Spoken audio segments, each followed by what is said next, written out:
In this video, we take a look at the events that took place in 2001 in the American state of Washington. 36-year-old Dana Laskowski was a mother of 8-year-old triplets when she was found lying face down on a couch in her own home. For police, it was a tangled mystery with several suspects. Detectives checked out Dana's ex-husband, they checked out her boyfriend, they checked out other men. But the ending of this story was unpredictable, and the truth that was revealed shocked Dana's family. In 2001, Dana Laskowski was living in Puyallup, Washington, a quaint, quiet city with nature trails and tree-lined streets. Puyallup is a safe city with a low crime rate. But in August 2001, on an ordinary day, police receive a disturbing call about one of the city's newest residents.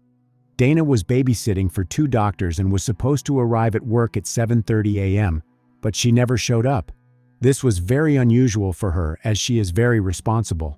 Her employers called the police and asked them to check on her welfare. At 11 a.m., the police arrived at Dana's house to make sure she was okay. They knocked on the door, but there was no answer.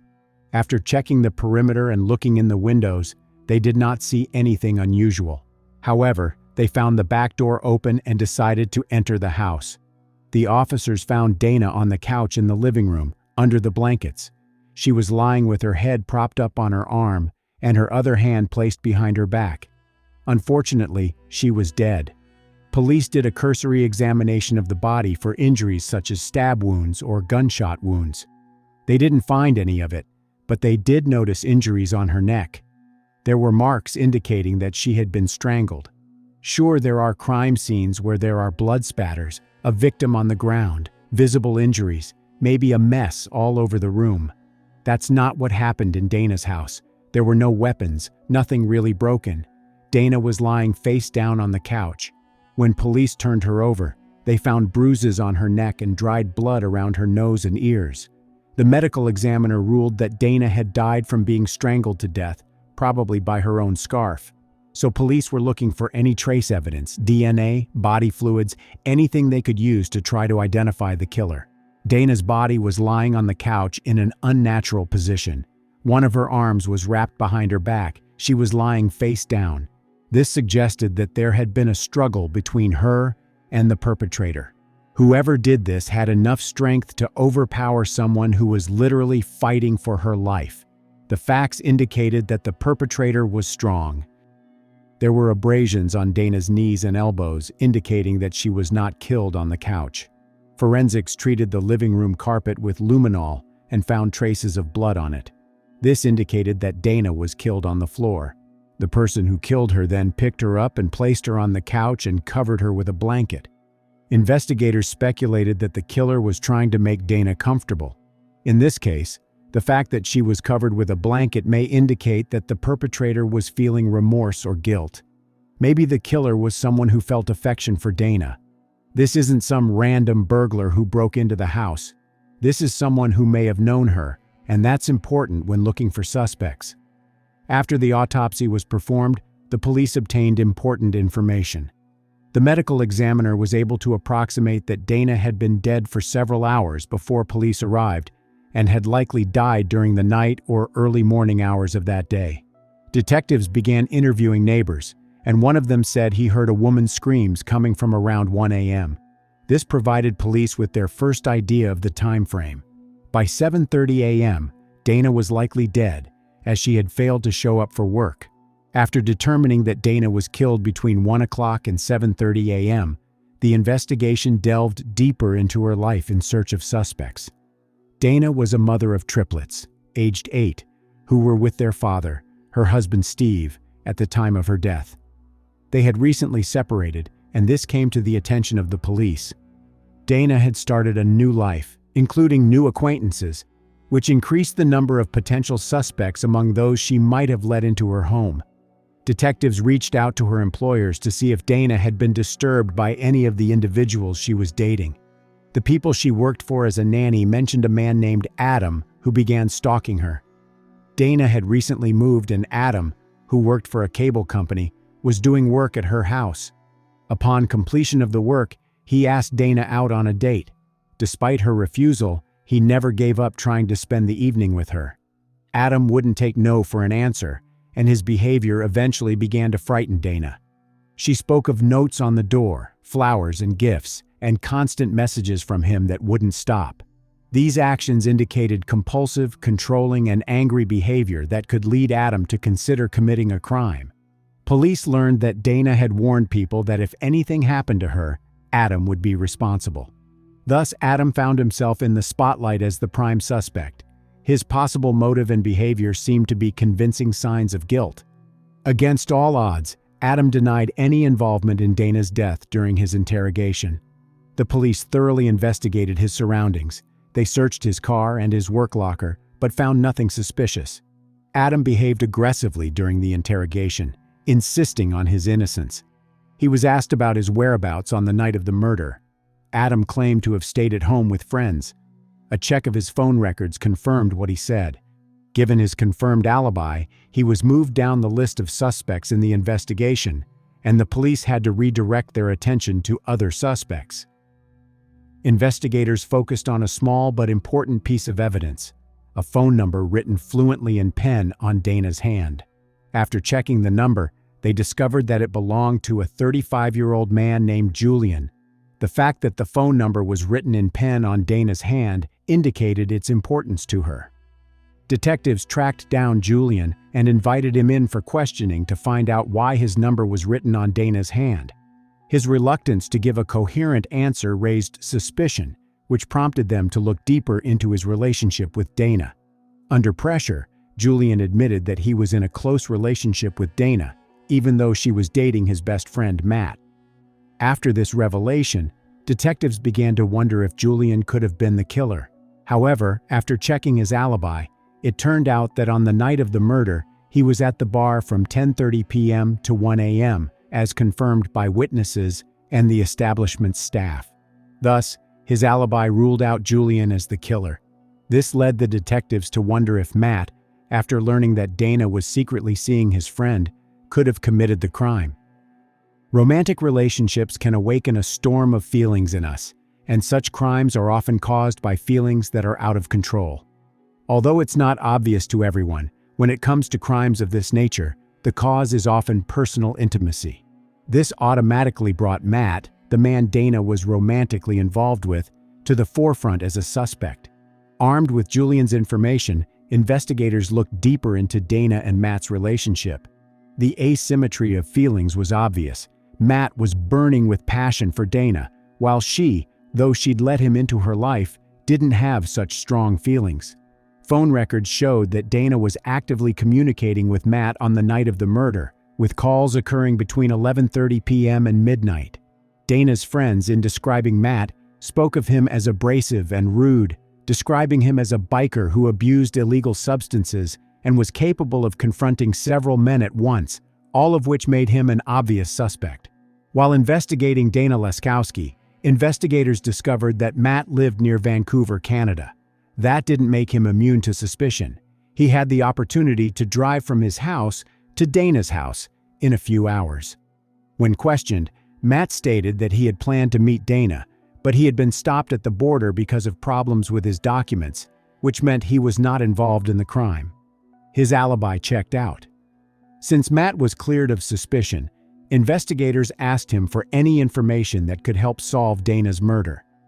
Matt mentioned that he had spoken to Dana on the phone the night of the murder and noticed that she seemed uncomfortable during their conversation, suggesting that perhaps someone was in the house with her. Matt speculated that the mystery person could have been Dana's ex-husband, Steve. Talking to Steve was undoubtedly necessary, as he was the man Dana had spent part of her life with. He was the father of her triplets. A breakup is a difficult experience, and depending on the surrounding circumstances, a breakup can generate rage that can lead to murder. Perhaps after Dana left Steve, he was so angry that he decided to commit a crime. Passion, jealousy, and anger could have driven him to murder, all of which had to be considered.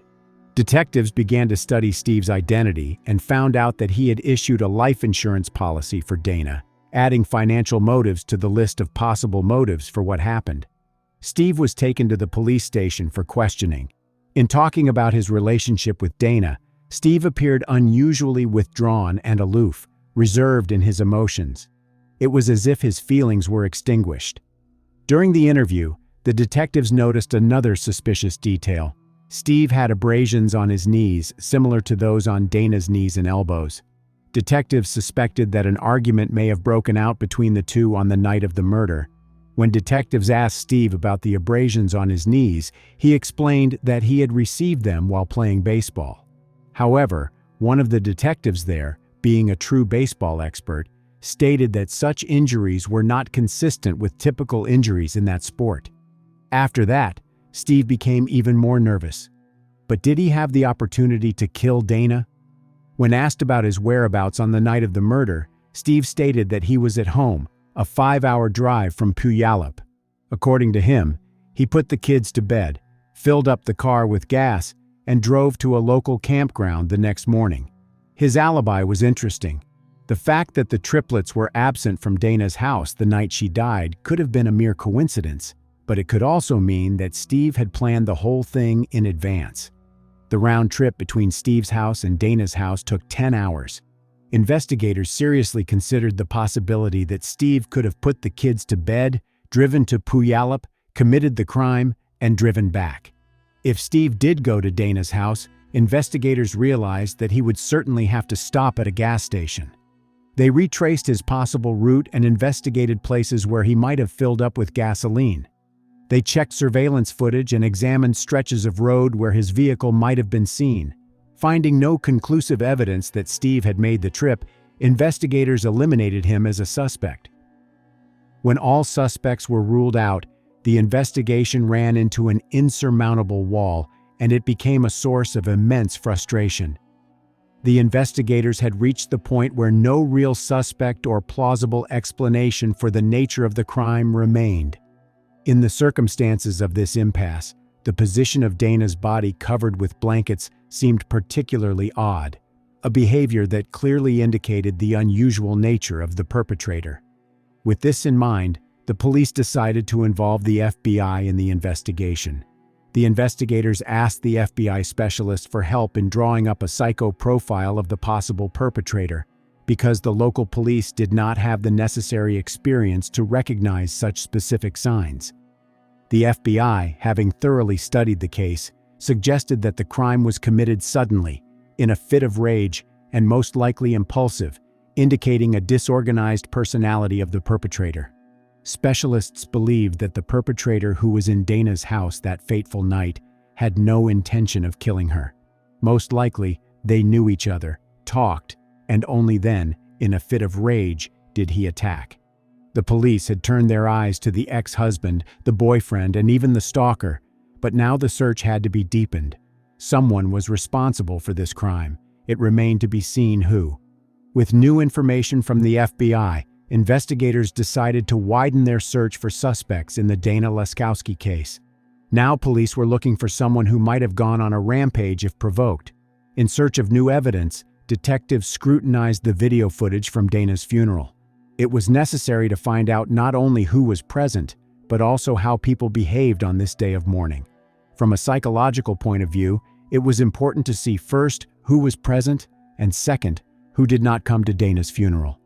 It is possible that the killer was among these people. Given that most murders are committed by someone the victim knew, the killer could very well have been at the funeral, as ignoring the ceremony would have raised suspicion. But how did he handle such a situation? Was there anything that could have given him away? Looking through the guest book, the police came across an unexpectedly interesting entry. Those close to him expressed grief for the loss, writing that they missed Dana and couldn't believe she was dead. But the entry by Amanda, Dana's niece, particularly stood out. She wrote, "I'm sorry, I wasn't the best niece. I've been free from addiction for 34 days now. It's all thanks to you." Some family members described Amanda as an unruly and unpredictable young woman. What was written indicated that Amanda had gotten rid of her addiction after Dana's death. Moreover, she did so for Dana's sake, which indicated two important things. First of all, it was her love for her aunt, but it also showed that she, for whatever reason, felt guilty about her death. And that was significant because it hinted at the possibility of her involvement in Dana's death. Dana was a very kind, caring person who loved her family. Dana also would frequently let her 17-year-old niece Amanda, who often ran away from home, stay with her in order to keep her out of trouble. Amanda and her friends would visit Dana's house all the time because she was a trusted adult who was always there to support them amidst any trouble at home. The detectives turned their gaze to Amanda. They had arranged a meeting with her to discuss the circumstances surrounding her aunt's death. Amanda revealed that she had been close to Dana, almost like mother and daughter. Her aunt had always been supportive of her and her friends. They were teenagers with unstable home environments who spent time in the park, linking their destiny with alcohol and illegal substances. This entire group had recently graduated from high school, but they had no concrete plans for their lives. Dana was trying to create a safe place for Amanda and her friends where they could come at all hours of the day and night. Therefore, the back door of Dana's house was always left open at night. When investigators asked Amanda about Dana's murder, she provided a list of people who had been in the house, specifically mentioning Zane. She described him as a muscular man with a violent temper. Amanda then made an even more disturbing admission. She recounted how Zane had once assaulted her. He threw her on the couch, becoming physically aggressive. He would try to hit on her in a forceful manner and she would push him away, asking what he was doing. Zane only laughed at this, showing his attractiveness and strength as if he was enjoying what was happening. The detectives decided to get a better look at Zane and run him through the databases. Zane had a criminal history of dealing illegal substances and fighting, enough to make him a suspect.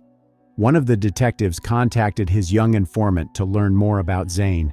He met with the informant and discussed Dana's murder, suggesting that Zane was a suitable suspect. However, the informant stated with certainty that it wasn't Zane who had killed Dana. The killer was Emily, a young woman from Amanda's entourage. Emily Lauenborg was 17 years old, lived near Dana's house, and used illegal substances. Amanda and Emily were very close.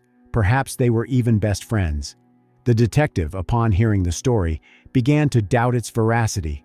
He couldn't believe that Emily, a frail girl 5 feet 2 inches tall, could strangle a 36-year-old mother of 3. To which the informant replied that she was no longer the fragile girl she once was. She had grown up and become muscular. She was nicknamed the Mutant because she liked to wrestle guys. Emily wasn't the typical suspect, but during the investigation, it was revealed that among the challenging teens, Emily showed up as the strongest. She won at arm wrestling and even regular wrestling, impressing everyone, including the guys, with her physical strength. The detectives brought Emily to the station for questioning about her possible involvement in Dana's murder. Emily put her hands on the table, her head thrown back, her eyes darting frantically from side to side. Then she leaned forward furiously, assuring her that she had been slandered. The police questioned Emily about her whereabouts at the time of Dana's murder. Emily, along with Amanda, claimed to have been at the party when the crime occurred. However, the police were able to find out that Amanda and Emily left the party around midnight. It followed that they could have gotten to Dana's house by 1 o'clock in the morning. Everything pointed to the fact that they were hiding something and probably had something to do with the crime. But what had really happened? Could Emily have been the killer? Due to growing circumstantial evidence against Emily, the police obtained a search warrant for the room she was renting. Among the items seized was her personal diary. It contained the typical entries of a 17-year-old girl, but its contents soon revealed unexpected details. One of the entries was a wish list, including a wish to kill someone and go unpunished. In another entry, Emily is angry with Amanda and writes that she wants to strangle Amanda the way she strangled her aunt. This shocking revelation confirmed Emily's guilt. The diaries detailed the commission of the murder, the strangling of Dana, and the desire to possibly strangle Amanda in the same manner. Importantly, by the time detectives found Emily's diary, they had not publicized the information that Dana had died of strangulation. This too indicated that Emily was responsible for what happened to Dana. Detectives questioned Amanda again, this time accusing her of lying about the night her aunt was murdered. They wondered why she misled everyone. After all, she claimed she wasn't there. Under pressure, Amanda couldn't take it anymore and told the detectives everything she knew. Already before they reached Dana's house, Emily said she wanted some money. As they entered the living room, Dana heard a noise and woke up. She was surprised to see them. They told Dana that they needed money, but Dana replied that she didn't have any cash. But Emily was not satisfied with that answer and again asked Dana to give her some money. When Dana asked them to leave, she lightly nudged Emily towards the exit. However, Emily didn't like it and she wasn't going to stand for it. She went on a rampage and attacked Dana and strangled her in front of Amanda. Amanda screamed and told her to stop, but Emily wouldn't listen to her. Amanda watched Emily kill her aunt and took no action, which either indicates her fear of Emily or indicates that it happened so quickly that she probably didn't even realize what she was witnessing. The scream heard by a neighbor at 1 a.m. when Dana was killed was actually Amanda's scream, not Dana's. Emily laid Dana's body on the couch and covered it with a blanket. They took the small amount of money that Dana had.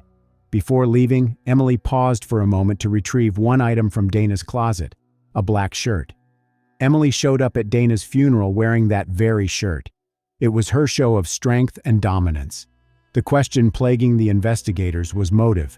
Emily had told her friends that Amanda kept leaving her for her aunt, and it made her angry. Emily may have killed Dana to completely possess Amanda, as they were very close. Despite her role in Dana's murder, Amanda was offered a plea bargain and would not face jail time. They discussed at length what to do with Amanda, but investigators felt she was needed as a witness since she had seen the murder. If Amanda was charged with a crime, she would have the right to remain silent. So she became a witness and provided information about what happened that fateful night.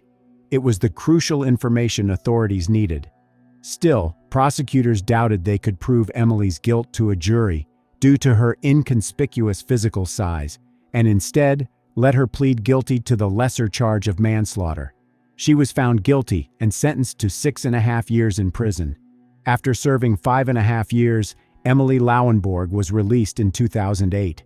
She returned to Puyallup, changed her name, married and had children. The fact that Emily is now walking around free is sure to cause concern among locals. She'd already killed once and never regretted it. At the funeral, she was wearing the victim's clothes, like serial killers who wear souvenirs of their crimes.